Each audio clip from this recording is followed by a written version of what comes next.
ইডির নজরে মন্ত্রী চন্দ্রনাথ সিনহার ব্যাংক অ্যাকাউন্ট। নিয়োগ দুর্নীতি মামলায় তদন্তে ইডি। মন্ত্রীর দুটি ব্যাংক অ্যাকাউন্টে প্রায় 1.5 কোটি টাকার হদিশ। 2016 থেকে 2021-এর মধ্যে টাকা জমা পড়ে অ্যাকাউন্টে, নগদেই টাকা জমা পড়ে। টাকা কোথা থেকে এসেছে তথ্য দিতে পারেননি মন্ত্রী। বাড়ি থেকে উদ্ধার হওয়া টাকারও তথ্য দিতে পারেননি তিনি। মন্ত্রীর বাড়ি থেকে 40 লাখ টাকা উদ্ধার হয়, এমনটাই খবর ইডি সূত্রে। এবার ইডির নজরে চন্দ্রনাথ সিনহার ব্যাংক অ্যাকাউন্ট। নিয়োগ দুর্নীতি মামলায় তদন্তে ইডি। মন্ত্রীর দুটি ব্যাংক অ্যাকাউন্টে প্রায় 1.5 কোটি টাকার হদিশ পাওয়া গিয়েছে, এমনটাই খবর পাওয়া যাচ্ছে ইডি সূত্রে।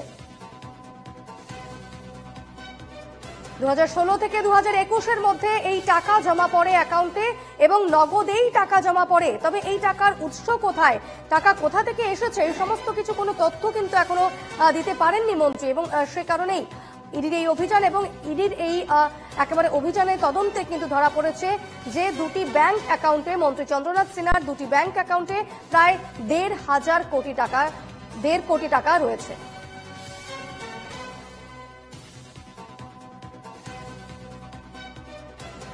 কথা বলে নেব, বিধান নস্কর রয়েছেন আমার সঙ্গে টেলিফোনে। বিধান, চন্দ্রনাথ সিনহা, মন্ত্রী চন্দ্রনাথ সিনহা, যার দুটি ব্যাংক অ্যাকাউন্টে প্রায় 1.5 কোটি টাকার হদিশ পেয়েছে ইডি, কোথা থেকে এত টাকা এলো সে বিষয়ে কি জানা যাচ্ছে? একেবারেই নিয়োগ দুর্নীতির তদন্তে নেমে একেবারে মন্ত্রী চন্দ্রনাথ সিনহা তার বাড়িতেও এর আগে হানা দিয়েছিল ইডি তদন্তকারী আধিকারিক এবং সেখান থেকে বেশ কিছু নথি উদ্ধার হয়, ব্যাংক অ্যাকাউন্ট উদ্ধার করে। সেখান থেকেই কিন্তু একেবারে ইডির হাতে উঠে আসে তথ্য যে 2016 সাল থেকে 2021 সালের মধ্যে একেবারে মন্ত্রী চন্দ্রনাথ সিনহা তার অ্যাকাউন্টে একেবারে যে দুটি ব্যাংক অ্যাকাউন্ট রয়েছে সেই দুটি ব্যাংক অ্যাকাউন্টে প্রচুর টাকার হদিশ মিলেছে এবং সেই টাকা কোথা থেকে এলো, কিভাবে এলো তার তথ্য জানার জন্য কিন্তু একেবারে মন্ত্রী চন্দ্রনাথ সিনহা তাকে কিন্তু ডেকে পাঠানো হয়েছিল সিবিও কমপ্লেক্স ইডি দপ্তরে। তাকে গতকাল আমরা দেখেছি দ্বিতীয়বারের জন্য তাকে জিজ্ঞাসাবাদ চালানো হয়, কিন্তু সেখান থেকে কিন্তু স্পষ্টভাবে তিনি কিছু জানাতে পারেননি সেই টাকার উৎস কি রয়েছে। সেই কারণে কিন্তু ইতিমধ্যেই ইডি তদন্তকারী আধিকারিক তারা কিন্তু একেবারে রাজ্যপালকে চিঠি করেছে এই বিষয় নিয়ে যে মন্ত্রী চন্দ্রনাথ সিনহা তার দুটি ব্যাংক অ্যাকাউন্টে যে টাকার হদিশ মিলেছে সেই টাকার যথাযথ নথি বা তিনি সদুত্তর দিতে পারেনি, সেই টাকার উৎস কি রয়েছে। এর আগেও আমরা দেখেছি যে 40 লক্ষ টাকা যে তথ্য, সেই তথ্য কিন্তু একেবারে দিয়েছিল ইডি এবং তারপরে আবারও দুটি ব্যাংক অ্যাকাউন্ট, সেই দুটি ব্যাংক অ্যাকাউন্টে এই টাকার হদিশ।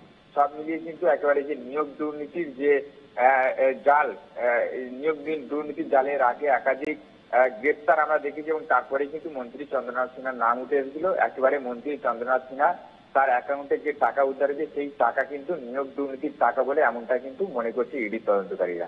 বিধান, সেক্ষেত্রে মন্ত্রীর বাড়ি থেকে 40 লক্ষ টাকা পাওয়া গিয়েছে এবং তার দুটো ব্যাংক অ্যাকাউন্ট থেকে এতগুলো টাকা 1.5 কোটি টাকার পাওয়া গিয়েছে, কি বলছেন এই বিষয়ে তিনি এবং তার পরিবার? একবারে মন্ত্রী চন্দ্রনাথ সিনহা তাকে কিন্তু নথি নিয়ে ডেকে পাঠানো হয়েছিল যে সেই টাকা যে ব্যাংক অ্যাকাউন্টে যে টাকা মিলেছে বা তার বাড়ির থেকে যে 40 লক্ষ টাকা উদ্ধার হয়েছিল সেই টাকা উৎস কি রয়েছে তার নথি নিয়ে আসছে। গতকাল কিন্তু সেরকম যথাযথ কোনো নথি কিন্তু দেখাতে পারেনি মন্ত্রী চন্দ্রনাথ সিনহা।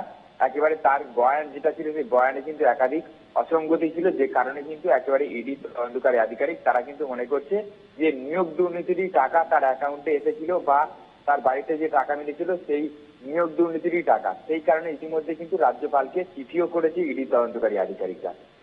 বেশ, খবরে নজর রেখো। ধন্যবাদ বিধান।